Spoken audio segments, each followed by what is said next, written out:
है। लेकिन अब लगातार जब से रेखा गुप्ता का नाम आने लगे थे, कल से फिर आज शपथ ग्रहण हुआ, लेकिन उसमें एक चीज चल रहा है कि गालीबाज नेता मिल गए, तो इस तरीके की हेडलाइन भी चला रहे हैं चैनल वाले, और ऊपर से उनके ट्वीट वगैरह भी दिखाई दे रहा है कि रेखा गुप्ता किस तरीके की ट्वीट करते थे पहले। लेकिन अब बीजेपी के पास कोई बहाना नहीं चलेगा, क्योंकि आप उनके पास दिल्ली पुलिस भी उनके पास है, केंद्र में भी बीजेपी है और नीचे यानी कि राज्य में भी अब बीजेपी है। सबसे बड़ा चैलेंज जो मैं मानती हूँ, दिल्ली के अंदर महिला मुख्यमंत्री है और ऊपर से महिला सुरक्षा एक बहुत बड़ा चैलेंज होने वाला है। दीक्षित ने जीती थी और जीतने के बाद शीला दीक्षित बनी थी, ठीक है, और उसके बाद अरविंद केजरीवाल ने शीला दीक्षित का हरा है तो अरविंद केजरीवाल बने, लेकिन उस हिसाब से तो प्रवेश वर्मा बनना चाहिए था। प्रवेश वर्मा का शकल देखने वाले हो रहे थे, अभी जैसे वीडियो आ रहे हैं एकदम पूरा लटका हुआ था, फेस पूरी तरह रिजल्ट दिया था। और आज कितना तारीख हो गए? 20 तारीख।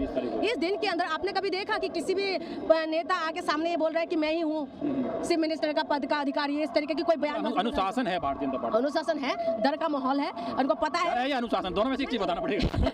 आपको मैं सच बताऊं ना तो मुझे तो नहीं लगता कि अनुशासन है इनका, मुझे लगता है कि डर है, ठीक है। एक बात साथियों नमस्कार, मैं हूं विवेन सिंह और आप देख रहे हैं क्लाउड नेटवर्क। हमारे साथ हैं इस वक्त जून मैसी से बात करेंगे कि दिल्ली की मुख्यमंत्री एक बार फिर महिला मुख्यमंत्री, इससे पहले आतिशी सिंह मुख्यमंत्री थी, उससे पहले महिलाओं में अगर बात की जाए तो शीला दीक्षित, उससे पहले सुषमा स्वराज, लेकिन एक बार फिर दिल्ली को महिला मुख्यमंत्री मिली है और शपथ हो चुकी है। बात करेंगे दिल्ली में जिस तरह से बीजेपी की प्रचंड जीत हुई, इतना समय उनको क्यों लगा अपना मुख्यमंत्री चुनने में, जबकि प्रचंड बहुमत जीत थी। प्रवेश वर्मा का नाम बहुत आगे चल रहा था, लेकिन उनको कैबिनेट मंत्री बनाया गया है और कोई डिप्टी सीएम नहीं बनाया गया दिल्ली में। इन्हीं सारे मुद्दों को लेकर हम बात करेंगे जून मैसी से, कि जून मैसी दिल्ली के चुनाव में लगातार ग्राउंड की कवरेज की थी, ग्राउंड कवरेज पे उन्होंने जनता से जुड़े हुए मुद्दों को दिखाया था। अब बात करते हैं कि जिस तरह से दिल्ली को महिला मुख्यमंत्री मिली और खुद महिलाएं, क्या जो दिल्ली में महिलाओं के साथ जो घटनाएं होती हैं, अपराध होते हैं, क्या उन पर अंकुश लगेगा? क्या जो फ्री की सेवाएं चल रही हैं, जिनको फ्री की रेवड़ियां कहा जाता है, वो जारी रहेंगी या बंद हो जाएंगी? उन सारे मुद्दों को लेकर हम बात करेंगे। जून में से चुनी गई हैं, रेखा गुप्ता को मुख्यमंत्री बनाया गया। दिल्ली में क्या चैलेंज मानती हैं रेखा गुप्ता के लिए? देखिए, सबसे बड़ी बात तो उनको मैं बधाई देती हूँ कि महिला मुख्यमंत्री है और पूरे भारत में से ये सेकंड है मुख्यमंत्री। बंगाल में ममता बनर्जी है, अब दिल्ली में मुख्यमंत्री रेखा गुप्ता है।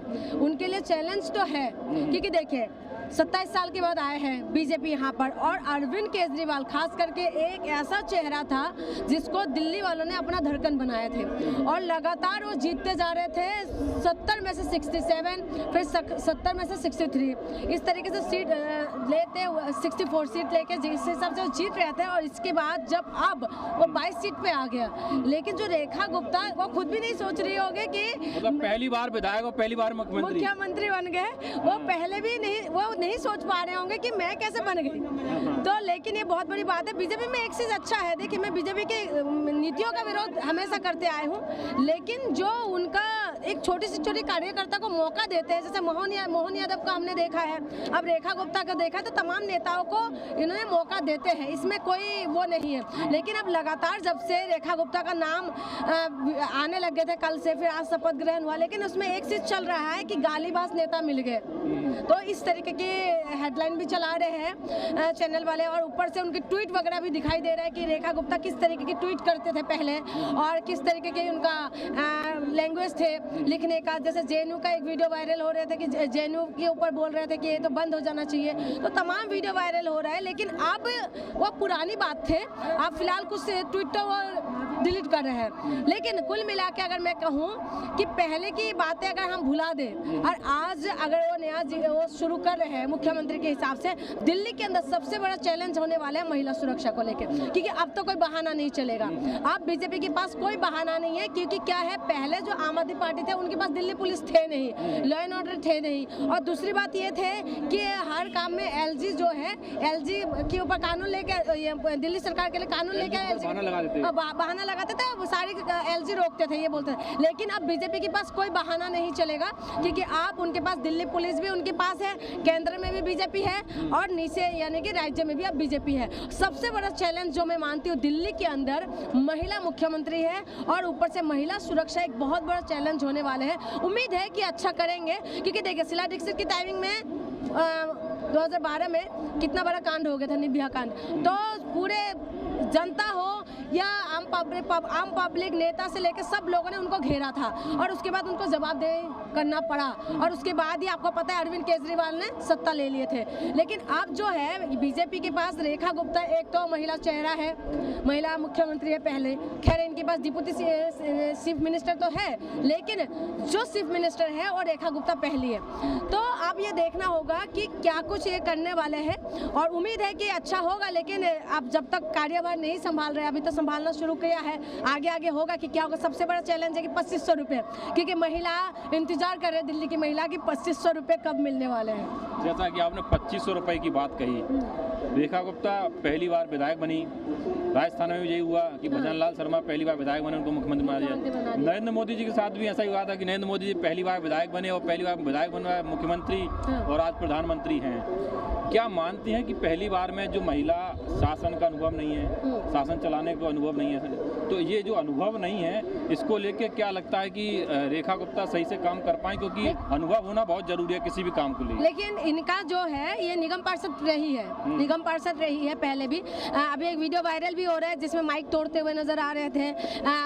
आप ये बताइए कि विपक्ष में जब ये रह रहे थे एमसीडी चुनाव उसमें उसकी टाइमिंग में एमसीडी का ही वो वीडियो दिखा रहे थे तो माइक तोड़ते हुए नजर आ रहे थे। अब क्या विपक्ष का इस तरीके के जो रेखा गुप्ता जिस हिसाब से कर रही थी अपने उसको प्रेजेंट कर रहे थे कि सरकारी चीजों को तोड़ रही थी, तो क्या विपक्ष ऐसा करेगा? क्या रेखा गुप्ता एक्शन क्या लेंगे ये देखना है। क्या विपक्ष को ये सब करने का अनुमति मिलेगा? पहली बात तो सरकारी संपत्ति तोड़ने का ना पक्ष ना विपक्ष किसी को इजाजत होना ही नहीं चाहिए।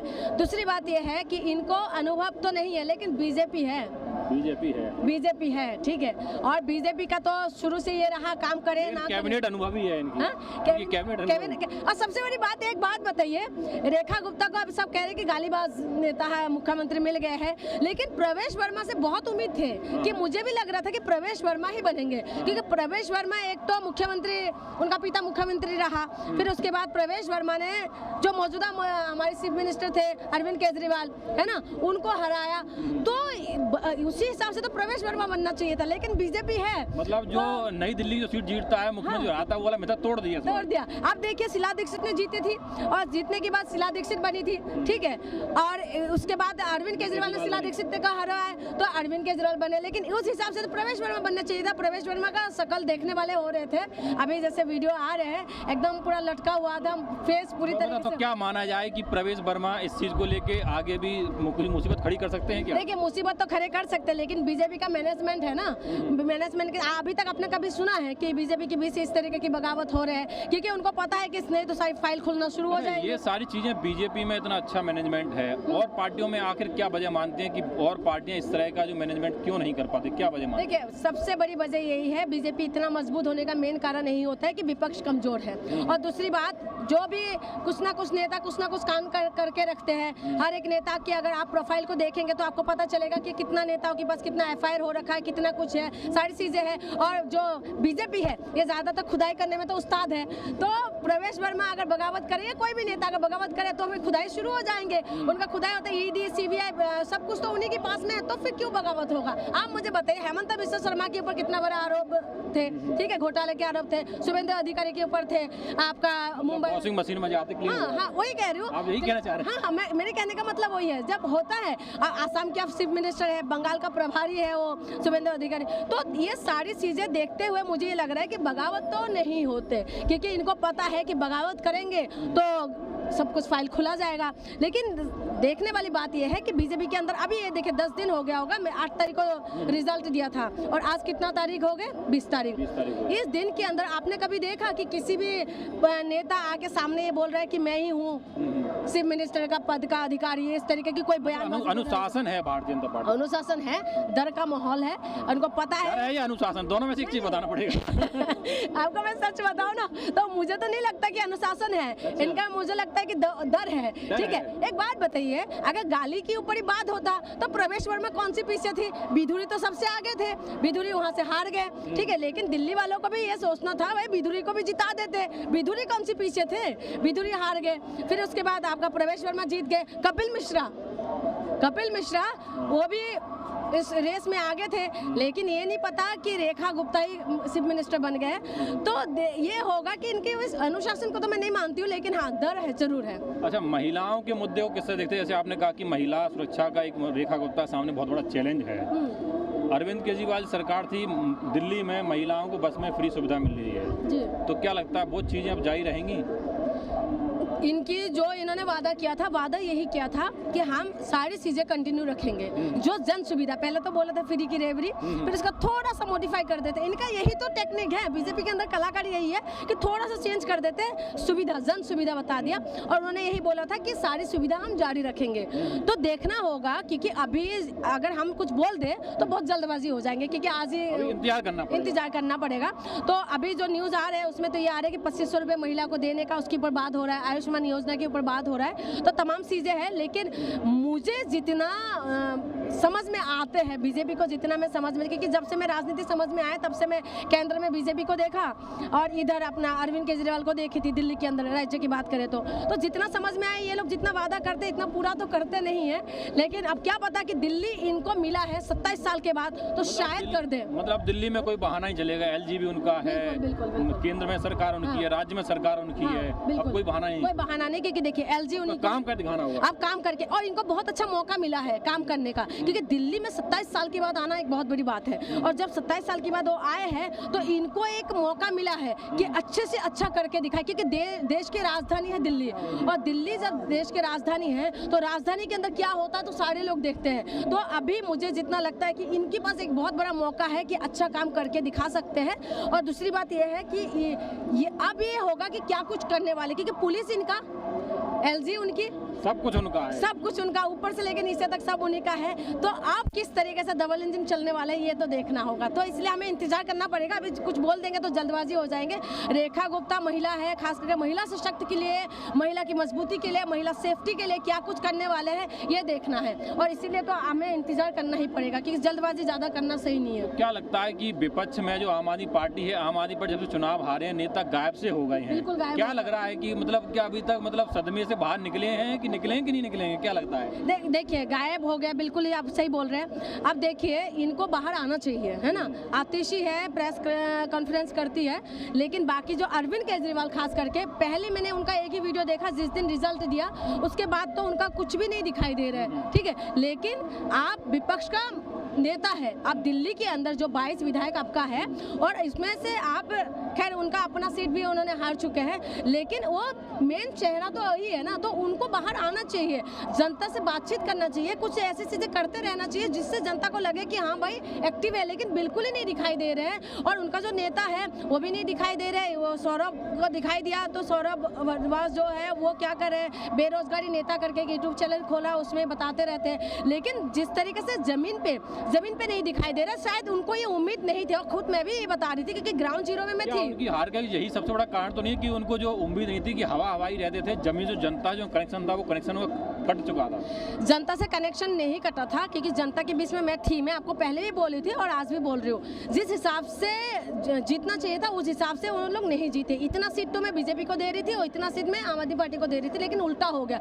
दूसरी बात यह है क्योंकि देखो 5 साल के अंदर काम तो नहीं किया है। 5 साल के अंदर क्या हुआ, कुछ टाइम तक बीमारी की, कोरोना महामारी की वजह से काम नहीं हो पाया। फिर उसके बाद आधा नेता ये लोग जेल के अंदर रहे, चाहे सत्येंद्र जैन की बात करें, चाहे मनीष सिसोदिया की बात करें, चाहे आपका अरविंद केजरीवाल का, संजय सिंह, तो सारे नेता जब जेल के अंदर थे तो काम कहाँ से होंगे। और दूसरी बात, जो पावर इनके पास थे वो भी अमेंडमेंट कानून लेके आ गए थे, लाके तो सारी चीजें एलजी के पास दे दिया, तो कहाँ से क्या रहा। तो ये तो बहुत बड़ी बात है। लेकिन अब दिल्ली वालों ने जब इन्होंने प्रूफ कर दिया कि हमें अरविंद केजरीवाल नहीं चाहिए, ना शिक्षा में बात होना चाहिए, ना स्वास्थ्य में बात होना चाहिए, ना किसी चीज में बात होना चाहिए, अब तो हमें बीजेपी चाहिए, तो इसीलिए अरविंद केजरीवाल को हटा दिया और बीजेपी को लेके आए। जिस उम्मीद से लेके आए, तो उम्मीद है कि दिल्ली वालों के लिए काम करे। लेकिन जो अभी का जो महिला चीफ मिनिस्टर जो बनी है, उनकी पहले की जो वो दिखा रहे वीडियो, एक वायरल हो रहा है, जेएनयू जैसे जेएनयू उनको बंद करने, संस्था को बंद करने की बात कह रहे थे। तो आप बताइए कि क्या मानसिकता हो सकता है। लेकिन हम उम्मीद तब भी उम्मीद करें क्योंकि वो पुरानी बात थी, नया है, दिल्ली में अच्छा मौका है, तो शायद कुछ अच्छा करके दिखा। तो आप लोगों ने सुना कि दिल्ली की जो मुख्यमंत्री हैं रेखा गुप्ता, उनके सामने चैलेंज है और एक मौका भी है कि वो कुछ अच्छा करके दिखाएं, क्योंकि पूरे दिल्ली में भी उनकी सरकार है, केंद्र में और राज्य में सब कुछ उनका है। अब बस ज़रूरत है तो सिर्फ काम करने की है। और सबसे बड़ा चैलेंज है उनके सामने कि महिलाओं की सुरक्षा को लेकर, महिला सुरक्षा को लेकर रेखा गुप्ता सामने बहुत बड़ा चैलेंज है। आगे क्या होने वाला है क्या नहीं अभी कहना बहुत जल्दबाजी होगा, लेकिन आगे अभी वेट एंड वॉच की स्थिति है, देखना होगा कि आगे क्या होगा। आप लोगों की इस वीडियो को लेकर क्या प्रतिक्रिया, आप लोग अपनी प्रतिक्रिया हमें कमेंट में जरूर बताइएगा। धन्यवाद।